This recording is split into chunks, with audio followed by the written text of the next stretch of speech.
When you don't take time to look at it through other people's eyes. Take some time and reflect on what you believe in your soul. Cause that is the key to life. You gotta let the negativity go. Hello, and welcome to What the Fox podcast, where we question norms and break barriers through lots of comfortable and really uncomfortable conversations. So here we are.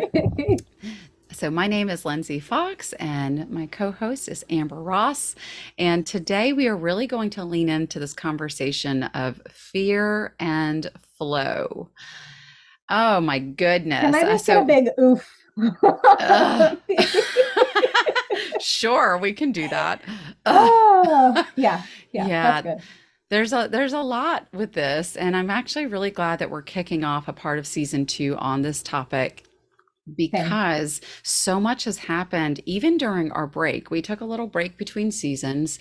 I actually just flew back in to the East Coast from the West Coast, where I really forced myself to sit in a space of flow after a lot of uncomfortable life events that we can touch on today. But that's honestly led us to where we are today in today's episode of why I felt like it's so important to discuss this concept of flow.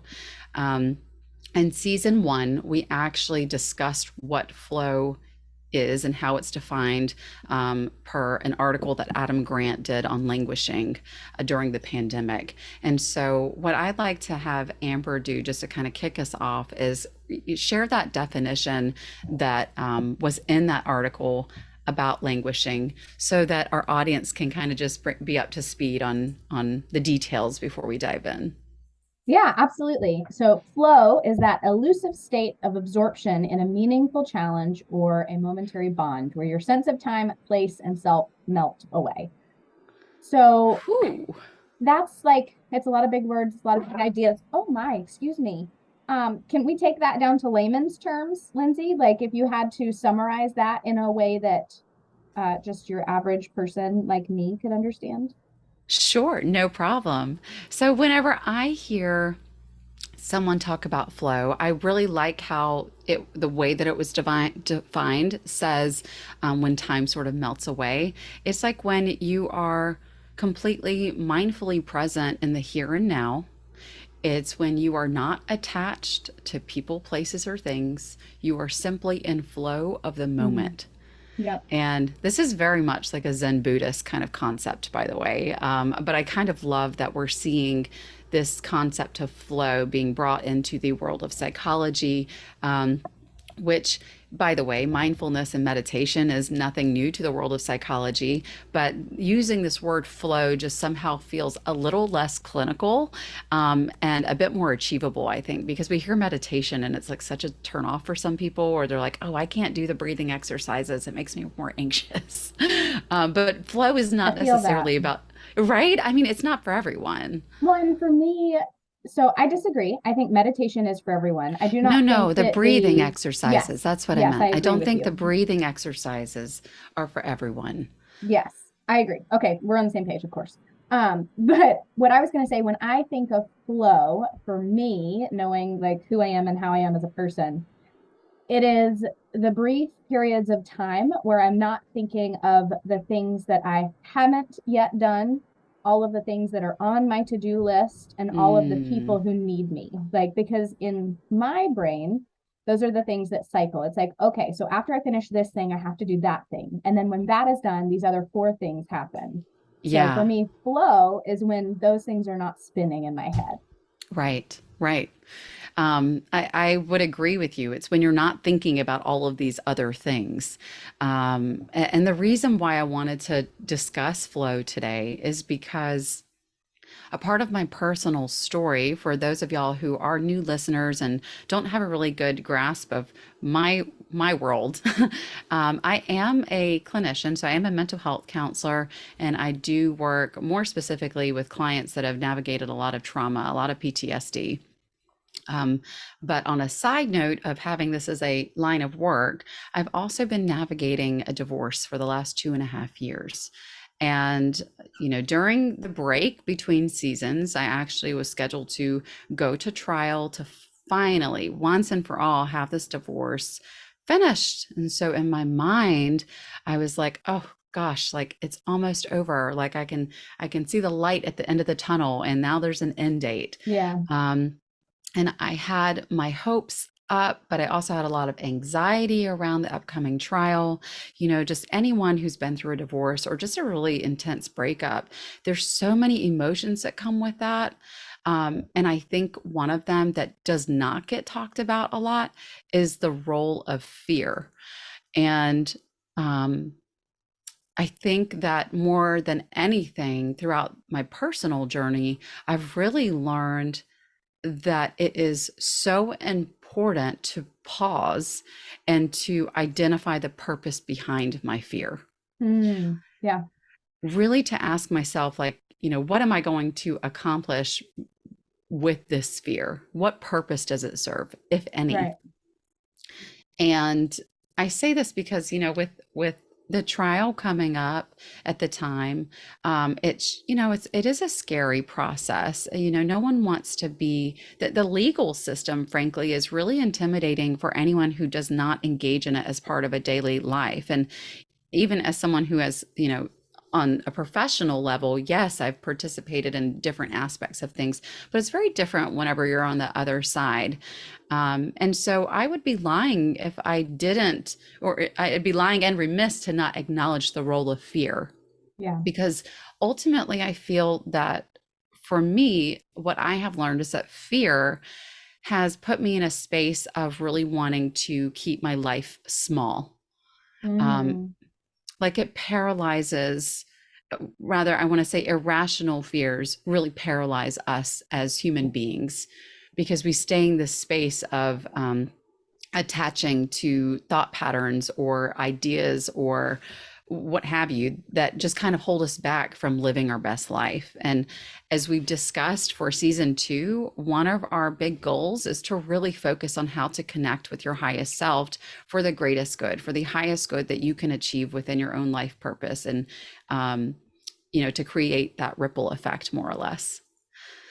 So with Well, and that, playing small is never going to get you to that point, and letting fear rule your decision making, and I mean specifically irrational fears, right? Like there are certain fears that are within us that serve a purpose. yeah, But there are also a slew of irrational fears that just sort of serve to keep us boxed up or in a corner, or, you know, from yeah, doing the things that we can do, should do, might do, want to do.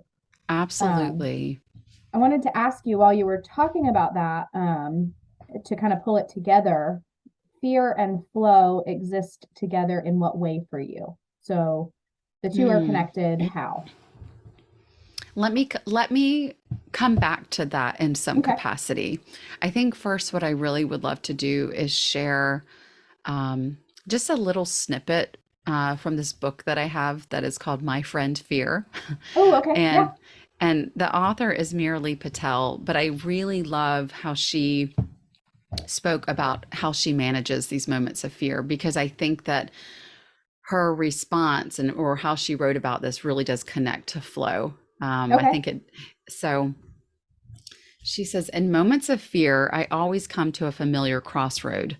I can fold and leave a little more safely, or excuse me, I can fold and live a little more safely with quietness instead of conflict, or I can go on and try, knowing there is no promise of safety or triumph waiting for me.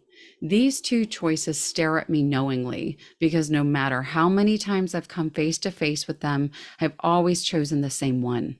I choose to keep trying. I choose to keep trying even when I don't want to. I fan the little flame inside me, and I keep it from going out once more. I love that. I love how she articulated that. I'm sorry, I see that you want to say something. Well, it's so funny how this stuff comes together, because I'm thinking about a video that I keep seeing over and over online, and the audio is very similar and says something to the effect of, you know, how do you manage your fears so that you can do these big things or these, you know, good things? Mhm. And the retort or the answer is, I do it scared. I do the thing. And that, you know, is a Mhm. short and Yeah. different way of saying the same thing. But it's funny that those connect all the time. Absolutely. And they do. They do. I mean, honestly, so another piece outside of therapy, again, for our new listeners, I do have a coaching business. I do a lot of life coaching that focuses on personal and professional development.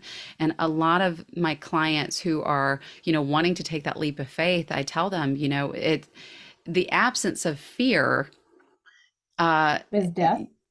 Like, I feel like there's always going to be fear. I know that's very morbid and right. it's very dark, but like, No, it's true though. It's like there's always going to be some level of fear. So, I do hear people kind of like hype themselves up and like want to talk themselves out of doing the thing that is ultimately for their highest good or going to put them on the right path or what have you. And I'm very clear in kind of saying you have to feel the fear and do it anyway. You have to feel the fear and keep going. And frankly, if I had listened to all of those moments that I have felt fearful, yeah, I would not be the human I am today. same. And I'm so happy, about where I am in my life and where I'm going as well. So to kind of bring it back full circle to your question about how do fear and flow connect? I do feel that through fear, you must go with the flow. You have to feel the uncomfortable feelings and sit with it instead of trying to fight it or suppress it or push it down. Feel the fear and do it anyway. And when you're doing the part that's the do it anyway, I really believe that's when you're in flow. You're fully enmeshed in this thing that you are so passionate about. You're so driven and you're laser focused on doing this thing that everything else does melt away, just like Adam Grant said in that, what you read earlier. Yeah, I think that makes a lot of sense. And I mean, I will be honest, and you know this about me, I don't flow. Like I just put it bluntly, I do not flow well. That is just for years I've said it's not in my wheelhouse, which is an absolute cop out and an excuse. It's just something I've not focused on or put the time and attention into, which is necessary. And what I'm learning is it is necessary and it's something that I need to work on because my stress, my anxiety, like my ability to be a good mom, a good wife, a good friend hinges on my ability to flow and to be able to take that space and take that time and sit because I have a tendency to just ignore the things that stress me out. I'm like, oh, that's really stressful. We're just not going to think about it. And then it disappears. Like my brain just wipes it out. Like it's not there. I'm like, this is such a great coping mechanism. Right? Denial is great. Avoidance and denial are awesome coping skills, said no one ever, but it feels that way at the time. It feels that way at the time because your active brain is no longer focusing on them, but those little boogers are still sitting in your subconscious, right? So like they're still causing problems and you just don't realize it. Yeah. Until you're up at 2 a.m. thinking about all the things and you're like, oh my God. Well, yeah, because to your point, right? You're talking about like being up at 2 and 3 a.m. and thinking those racing thoughts and all the ideas of like, how can I control the person, place, or thing? And that is the complete opposite of flow because we're hyper focusing on like, what can we control and how soon can we control it? And maybe if I just do this thing or manipulate this thing over here, then it'll create this ripple effect all over here and then everything will be fine. If you could see Amber's face, she wants to kill me right now. No, I don't want to kill you. I'm just like, man, are you watching my life? Like, do you just have binoculars into my world? You do, because we talk all the time. But I mean, I do know you, but I've also been in your shoes and I still struggle with it too. And I think that's another part of this is like, I am not without fear. I am not without my own controlling tendencies. But what I wanted to share about even taking this trip out to LA, this trip out west was a mixture of business and pleasure. When I feel like we have to, before we get to LA, we have to get to Boston. Like, oh, okay, sure. What would you like to know? Well, because you basically ended up in LA because of Boston, right? Like, true that. I mean, in general, for those of y'all who might have listened and tuned in to Mike Manning's episode, so that's season 1, episode 27. It is labeled like something like crowd out an Emmy Award Mm-hmm. worthy or something. So Mike Manning is an Emmy Award winning actor who lives in LA. He's won Emmys for his acting and producing. He's just an amazing human being. But when we had that episode, we had connected as a whole because I let him stay at my place in Boston years ago. And he said, well, Lindsay, I owe you. So next time you come out west, keep in touch. Like let's stay in touch. So that episode really kind of helped us reconnect. And I did promise, I was like, all right, well, I'm going to come out west by the end of the summer. And so it was, in all honesty, like there was already a plan to Yes. connect. Yes. Um, but yes, the sequencing of events that took place in Boston, which was the trial, the divorce trial that never happened after 2.5 years of waiting and paying Oh, lots and yeah. lots of money to my divorce attorney, and for it to not happen was devastating. Yeah. It was devastating. Because I really just thought this was it. I could finally just kind of move on freely and flow without having this attached piece of my past with me. Right. And so frankly, oh my gosh, I just really had to sit in it. I just had to sit in it because I was like, all right, Lindsay, you can't control this shit. And frankly, if there is one area of my life where I'd love to hijack levels of control, it would be like, hello, let's expedite this process. I've been trying to Yeah. move on for 2.5 years now. Please grant me, like, please, judge, grant me the Get grace me to out of just, here. Yeah. yes, Get me out yes, of here. like, Let me go. Yeah. yes, it's just it's not and it's and COVID certainly hasn't helped. The pandemic, anyone who's had to deal with any type of legal issue during the pandemic, everything's been pushed back, everything's taking longer. Yeah. So there's a lot of reasons why all of this is taking as long as it has been. Um, but it just really just crushed me. I just felt Yeah. crushed because I just am so ready to move on in such a huge way. And so it really set the tone of like, my next trip from Boston was going to LA.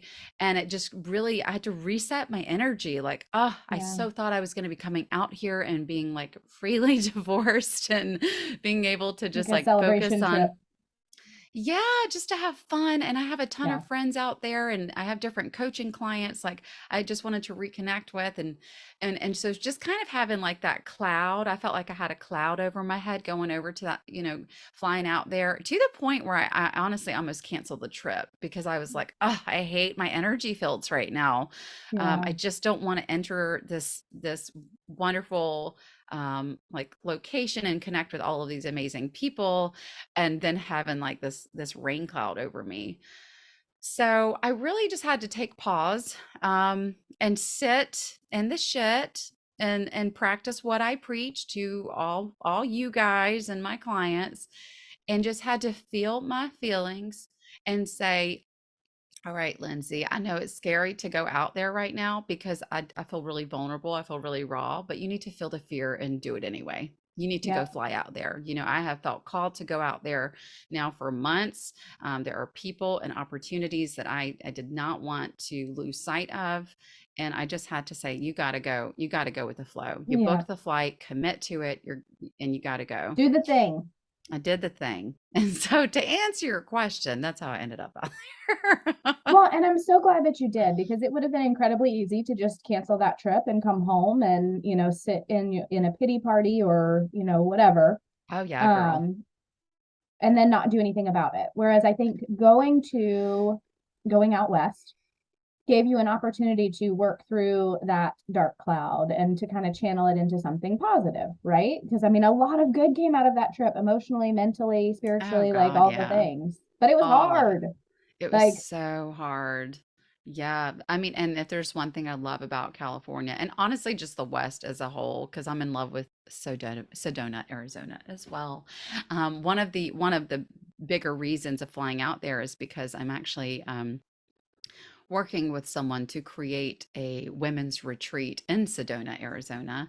And a big part of us kind of our collaboration has been just looking at what do we want to accomplish and yeah, are we practicing what we preach in a way for us to bring this forward to other Mm, women in healing, like who are wanting to kind of sort through their own healing journey. Um, so as I was thinking on that, I thought, in order to get myself in the right headspace, I need to really do a lot of my own inward reflection and meditating. And so we did all the things. I went hiking in different parts of the state. I sat on top of various, went on various mountaintops to meditate, to cry, to laugh, to write, to, just celebrate the fact that I was out there, just all kinds of things. But there was a lot of emotions where I just let them flow yeah. and I didn't But it's try to like you fight got it. to experience life. I feel like, and I don't want to put words in your mouth or emotions in your space, but the last 2.5 years is just like reactive and reacting to everything that comes at you and, trying to survive and just work toward that next thing. And California, at least what I've heard about it so far from you, it was very mindful and being present in the moment and just letting things happen as they happen, including, your plans. Because I talked to you several times where, you didn't have I a hadn't plane booked my ticket flight home. back. Like I you had didn't, and it was like the day you're like, I think I'm leaving today and I don't have a plane Yeah, ticket. And I I'm don't like, have a what? flight yet. Amber kept reaching out. She was like, "So do you know when you're coming back out east?" And I was like, "I don't. I have no idea yet, but I'll let Like, you know when and I I'm get not there." trying to stress you out. So I'm like, well, don't text her and ask her that question today. I'm like, maybe tomorrow. Because I'm like, I But wanted you to have that adventure and to be in yeah, the flow and just do the things. But yeah, nervous Nelly and me, I'm like, where is my friend and is she okay? Like, I'm just yeah. doing well checks at this Well, point. I'm yeah, a like, little, a are couple of you wellness okay? checks. Like, you doing all right out there? And I'm like, yeah, girl, I'm living it up. And that's just it, is that I feel that taking that time to reset and recharge my energy fields that Mm-hmm. desperately needed it at a time in my life when I desperately needed it. Um, and the person, one of the people I met up with, oh my gosh, you want to talk about flow? Oh my Lord. So this is also going to bring in some personal elements of my life, which I haven't openly shared with our listeners. But just an FYI, I grew up and was raised by a single mother, and I did not like reconnect or establish a relationship with my biological father until a few years ago, back in like 2016. And while we had met in early childhood, we had never stayed in touch. So I had no relationship with him or the entire Fox family at that. So anyway, through connecting with the Fox family, I ended up learning I have a ton of family members, a ton of cousins, a ton of all kinds of things. That's another story for another day. Honestly, that could be a whole nother book. But anyway, when I I'm went out to intrigued. L when I went out to LA, I I I have a cousin who a blood relative who lives in Los Angeles, and I showed up to her house and was like, "Hey, it's a pleasure meeting you. I'm Lindsay." And we just completely hit it off. Okay, wait, Um, but you talked to her before you showed up at her house, right? You didn't like yeah, stalk we her online and connected. find her address and show up. We can correct. I do not stalk people. That is not my thing. Okay, I just wanted to like clarify. Yeah. No, we had met. We had never met in person. We had connected over the summer through Facebook, Okay. because of our mutual family members. And I had no idea we were cousins. She was the one who was like, "We're cousins." And then And through you're like, what? verification through other family members, they were like, "Yeah, girl, like that's your cousin." And so we just connected. And you want to talk about That's someone who awesome. goes with the flow. This girl is like flow defined to the point where there were moments that it stressed me the fuck out. That's hilarious.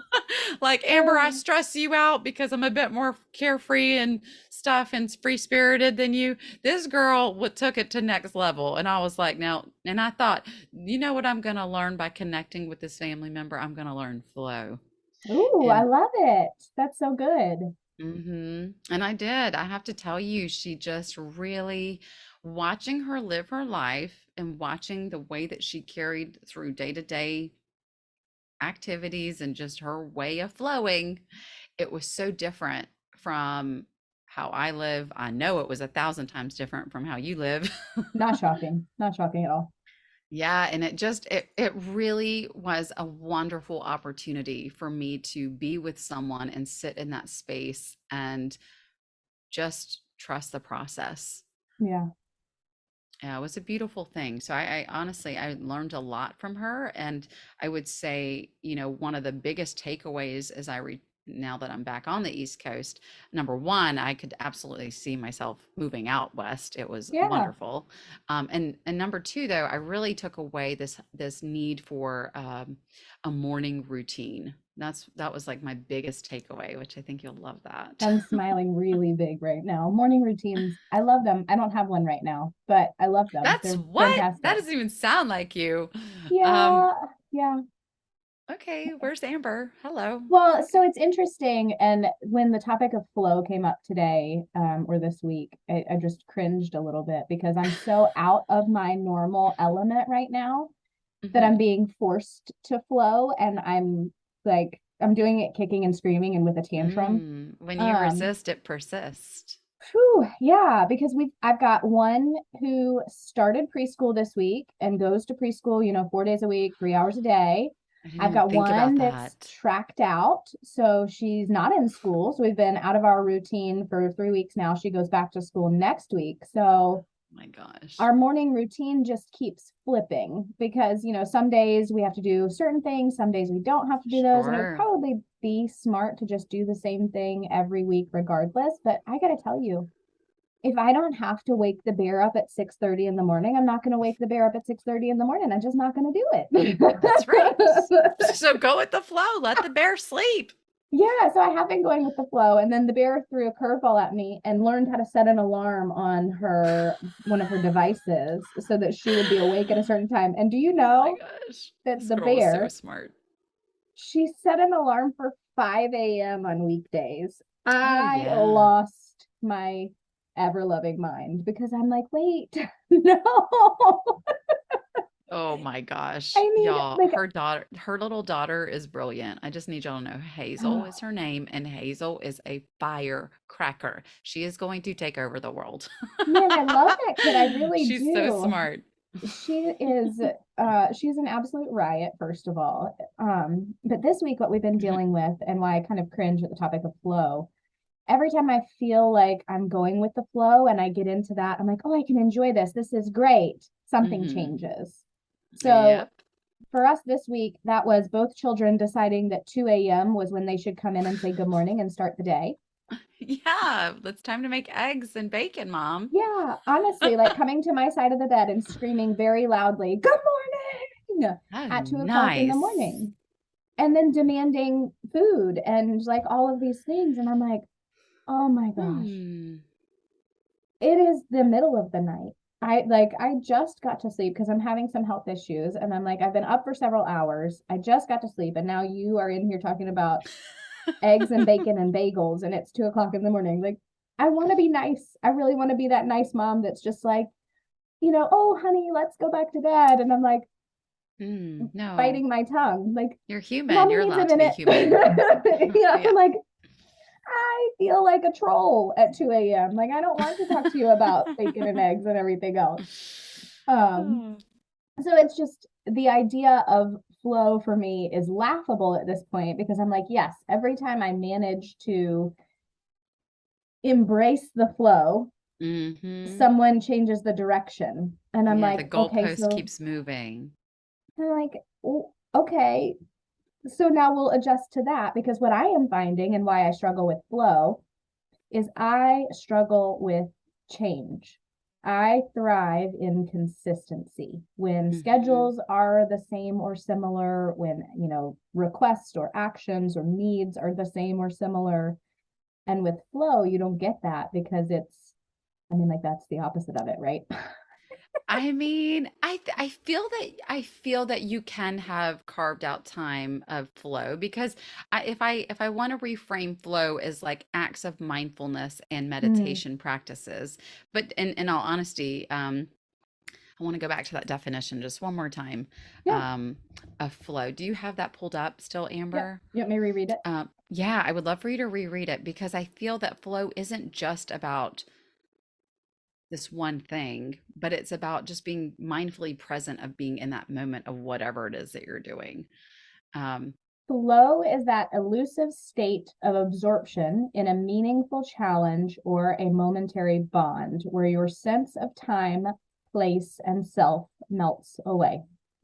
yes. Okay. Now, this does not connect to motherhood. No. But I can think of like a flow state that I can think of as an example. I can think of like two different things. One which felt more like a routine that I could Mm, call flow, and one that was just like, the retreat planning. Like, for example, the yeah. retreat planning, I got so in flow and I was in a location where my creativity was just, in fact, flowing. I was just able to Mm, write freely. My mind was free. I was not thinking about divorce mess. I wasn't thinking yeah. about my next flight out. I wasn't thinking about my clients. I wasn't, in terms of like, oh my gosh, I have to like schedule this session, like the administrative stuff. I wasn't thinking about Right. any of this stuff that I tend to think about day to day. And I could just like write freely and be in flow and fully enmesh in that moment of designing this thing I was really passionate about or am passionate about. Yeah. Um, but in terms of like a routine, for example, I think like even the practice of being in flow, like having there. This is something I was talking about with my cousin out in California. Our morning pages, which is this idea that as soon as you wake up, before you engage in anything else, just pick up a pen and write 3 pages in a journal. Don't even think about what you're going to write about. Don't. Amber's like, what? This is blasphemy. There's no prompt. No, there's no prompt. You just, you just sit in flow. I know, I'm like stressing her out just saying this. No, well, and you had me. So one of my rules in the morning is I do not engage with the outside world for the first 30 minutes of my day. Like I do not, Wonderful. I like Flow. I will not open emails. I will not open, Facebook, Instagram, like any of the things or text messages for the first 30 minutes of my day because I'm like, okay, too many people need too many things. I need to figure out what I need first. So you Wonderful. had me there, but the 3 pages, free writing and I just are not friends. But and Yeah, I found a way around it. I have some affirmation cards, so I will pull like an affirmation card that says like I am balanced or it's a whole deck. I am Um in flow. I am And then in write flow. about And it. that is not one of the cards. That like I am creative and then I will just like I'll do some journaling. I never get to 3 pages. That's incredible. And I love that. But I'm sorry I interrupted. Please keep going. No, you're fine. Yeah, so this idea of morning pages is just writing 3 pages as soon as you wake up, and it's just writing in prose. It's free writing. It's not thinking about what you're going to write. It's just putting a pen to paper and letting it flow. And so, even if that's your moment of flow for the day, what a beautiful way to kick off your day because you're now clearing out whatever is in your head as soon as you wake up Mm, so that you can, start off your day kind of like mentally reset. And I would say, like, the best way to engage in that is like do your 3 morning pages and then create time to meditate, even if it's 5, 10, 15, 20 minutes, whatever it is that your morning routine allows.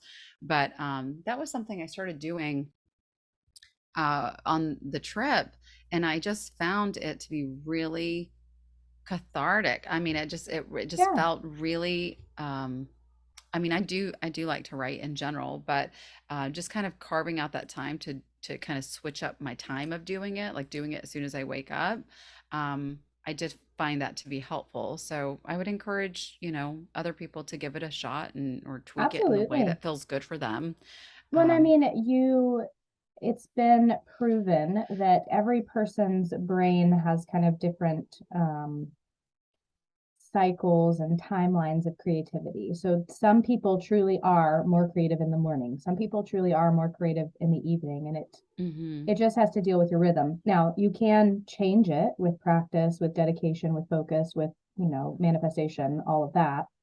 But there are some times that if you find the morning is your time, like lean into that. And I love that for you because I know your mornings have been kind of wonky for the last few years. So it's fun Yeah, to they've see been you create that chaotic. space. Yeah. Right. Well, and for those of y'all who do not know, I had a really sick dog. She passed away in April.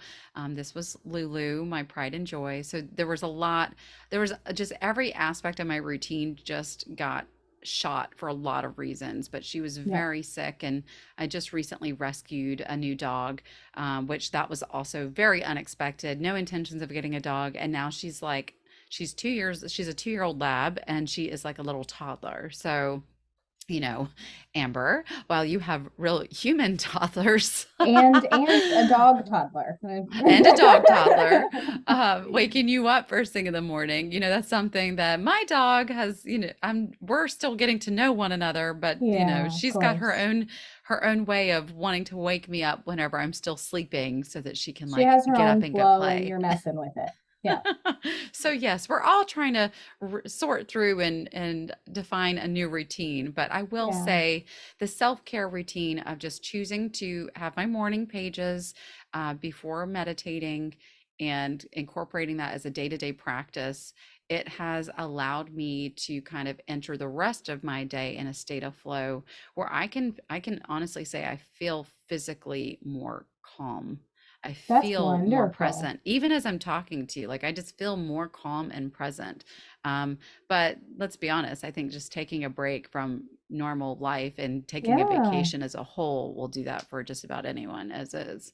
Well, and you got to fill your cup, right? So you got to sit on the mountaintops, literally. You got to get your feet in the water. You got to see people who are surrounded by good energy. Like there were so Yeah. many things that you intentionally weaved into that trip that set you on your course of being more mindful and more patient and more, Hmm. what did you say? Calm. Um, Yeah. Also, a so I part think of that's that great. was leaning into fear as well. And I just want to say that because Yeah. when I say fear, right, it doesn't always have to be like these huge moments of like life-altering events. When I say fear, this could look like driving in downtown LA. And so I rented a car and I was driving the entire time. And I went to Laguna Beach and Malibu and wherever, Venice, just wherever. I was in Santa Monica the Yeah. other night. I mean, but just like getting used to their flow of traffic. Holy cow. That's really not in my comfort zone, but I have to say Boston raised me well. Driving You wise, know, I felt like way more comfortable, but I was really fearful initially of like, oh, how am I going to deal with LA traffic? I think I love that for you. I used to, our listeners may not know, and Lindsey, I think you might know this. When I first took on my sales position at my current company, I was like 23 and they put me in a traveling role. And I was a person who had never traveled outside of North Carolina, like maybe once or twice by the time I was 23. I had gone places with family, but I had certainly never traveled anywhere by myself. So they sent me on all these trips. Excuse me. Now, they were all inside of the United States, but it was incredibly terrifying for me. Like, I remember one of my first trips was to Dallas, Texas, and I arrived and got an Uber. This was when that was first a thing. Okay. Um, because I didn't want to drive in Dallas because Hmm. when I say I had never traveled out of North Carolina, I also only drove to and from work or to and from school. I did not drive anywhere else. I had my like little triangle of spaces. And if I went Wow. anywhere else, someone drove me because Yep. I just I was not interested in dealing with the traffic or the people. And I live in I a get that. relatively small town. Like our traffic is not like LA's traffic. So, Yeah. but so I get to Dallas and I get in this Uber and I seriously thought that I was going to die because this guy is like bobbing and weaving, and the highways go off both sides of the road. And like I'm in the middle of traffic, and he's just cutting off every car. And I'm sitting in the back seat just praying. I'm like, please, God, just let me get to where I'm going. This guy is a lunatic. So So on my not first trip, flowing. I was not flowing. My second or third trip was to California. And the driving between Dallas and then California, I remember calling my husband.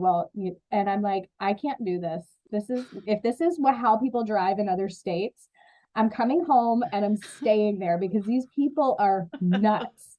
Because you would just have like a motorcycle drive straight down the middle of the road Yes. between busy traffic and people Yeah. are like dodging lanes. So as you're Yeah. sharing with me that you were driving in California and you felt completely confident, like you were fearful, but you made it happen, I'm like, I'm sweating thinking about what you endured. And the irony is like I actually didn't even get my driver's license till I was in my 20s. I don't even know if you know that, but Yeah, yeah, I did know that. Eric had told me that previously. yeah, I never had a driver's license and I didn't even get a car till I was like maybe 25. I mean, and whenever I lived in Boston, I had no need for a car. I walked everywhere, so it was like why should I? But I Then felt now you drove in LA. Whew. yeah. Yeah, so that's why I say I think, also holding when we're looking at flow, I think again it comes back to feeling the fear and doing it anyway. I mean, I did a number of things that were really out of my, I think, typical comfort zone. Sure. Like I will share something I had never, and so unlike Amber, I actually did travel a lot by a young Oh age. yeah. So I used to work for an international travel company. So by the time I was 21, I had already been to maybe 25 different countries, and did not have a driver's license.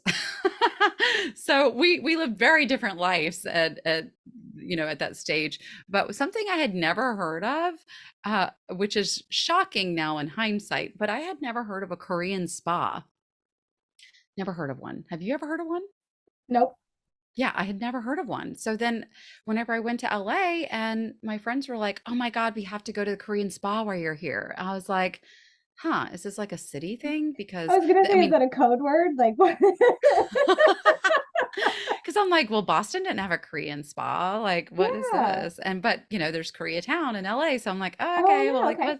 what's this? How is it different than like, a normal, quote unquote, normal spa? A Uh, non-Korean spa. Let's not call it normal. Like yeah, like I don't know. So then on my head, I'm like, is it like a Turkish bath, like that you'd see in Turkey, which everyone is naked and getting a bath, like bathed by people. It's a whole thing. But so yeah, the Korean spa, everyone gets naked. Everyone, yes, Amber space.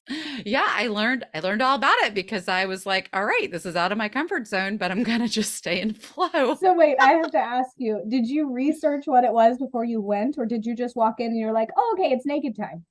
Oh, the people, my friends advised me. So no, it was Okay. not on the website. It wasn't like on the website because I think there was just a general understanding that everyone knows what a Korean spa is. So, I learned something new I, today. yeah, but it was actually, just I just feel in the United States, which I have so many thoughts about this, but we are just such prudes about our bodies, Yeah, and like it's funny, but not funny because it's like we have to be conservative, but then sells, and like that's what we right. see everyone being pushed, especially out west, like get your plastic surgery on and look perfect and la la la la Well, la. and But then it's lingerie like you billboards are fine, but you let a mom breastfeed her kid and the whole world loses their shit. It's so crazy. It's so Yeah. crazy. So you're absolutely right. I mean, it's insane. So to go to the Korean spa was like, just it was a women's only spa. And yes, some of them are different, but I went to a women's only spa and everyone does disrobe. Everyone is freely who they are. They're all shapes, sizes, colors, whatever. It doesn't matter. Yeah. There's no sense of discomfort. We're just human beings there to relax and be pampered. And it was lovely. You start out taking a shower, then you go into different hot tubs, different saunas, different like they had probably 5 different saunas, went to each and every one. That's And then you go amazing. in. Oh, it's incredible. And then they have something called a wet room where they like do a full body scrub to remove all the dead skin. I'm sorry. Yeah. Yes, Someone ma'am. else is scrubbing you? Yes. Yes. Someone Hmm. else is scrubbing you. Okay. Yeah. Okay. And they I'm wash listening. your hair, give you a full facial.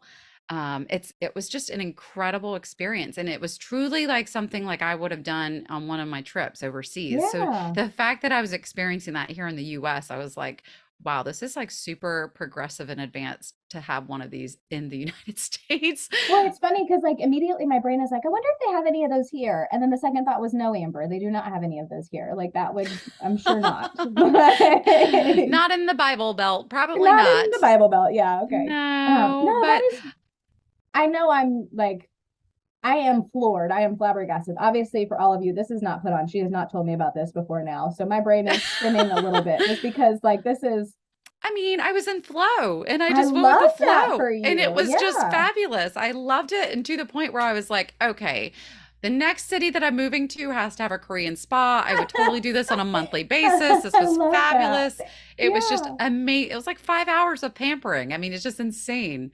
That So sounds glorious. yeah, it was awesome. And it was all because I went with the flow. You never know what comes from it. Absolutely. And what you might miss out on by not going, and just being Exactly, in the which is moment. what I was saying about fear earlier, is that if we allow fear to hijack our mindset, it paralyzes us from growth. It paralyzes us from being able to be in flow.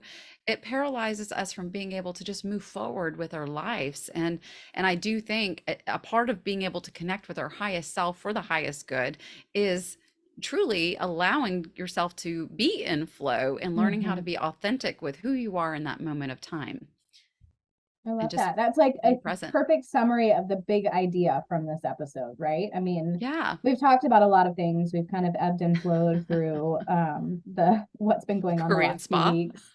Yeah, I have so many questions, but we'll talk about those another day. Um, I love this trip for you, and I love that you were able to set fear, not necessarily set fear aside, but like push through it and feel it, acknowledge it, and still do the things because Mm. I think that shows a lot of personal growth. I think it shows a lot of personal strength, and I think that it allows and will allow new opportunities to form for you. So I love Thank you, that. And Amber. yeah, you're welcome. And thank you for sharing that with me. It's always fun to live a little vicariously through your adventures. Well, this was a fun adventure and one that I'm thrilled to share with you guys because I do think that there will be lots of new things to come as a result of that trip that we will be able to share with the audience over time. So I guess, the takeaway from today is really just feel the fear, do it anyway, and challenge yourself to be in flow, whatever that means to you, but allow yourself to just be present and get fully enmeshed in whatever it is that you are feeling for yourself that day, whether hiking, drawing, painting, writing, whatever your creative flow is, lean into it and just enjoy it. I love it. Thanks, Lindsey. This was good. I'm excited to get these rolling again and get back with our audience. I think today Yeah. I have an ask of the audience though, to go back to your morning pages. I would love to see who is already doing that, who's going to start that, and sort of what that practice manifests into, because I am happy to challenge myself to do part of that. I'm probably not going to challenge myself to 3 pages as Okay. someone who never writes more than like 3 bullets. So I will get started, but I'm not going to put a Okay. pressure on myself for I number of think that's a pages. nice starting point. And the Yeah. other big piece of the morning pages is I would say after you've done it every day for like 1 or 2 weeks, I would love for you to go back to your morning pages over that last 2 or 3 weeks or 1 or 2 weeks or whatever and read what you wrote because that is where the magic is because you can Yeah. reflect on seeing what kind of themes are popping up, those the themes that you're just writing in prose about, those are the things that are taking up space in the back of your mind that you don't even Mm-hmm. have awareness about. So go back and reread what you wrote after a couple weeks and see if there's any patterns or themes that you can point out because that's where the magic is within your growth. I love it. So we've got a challenge. We have our work cut out for us. And we're just excited to be back and grateful for all of you tuning in to listen.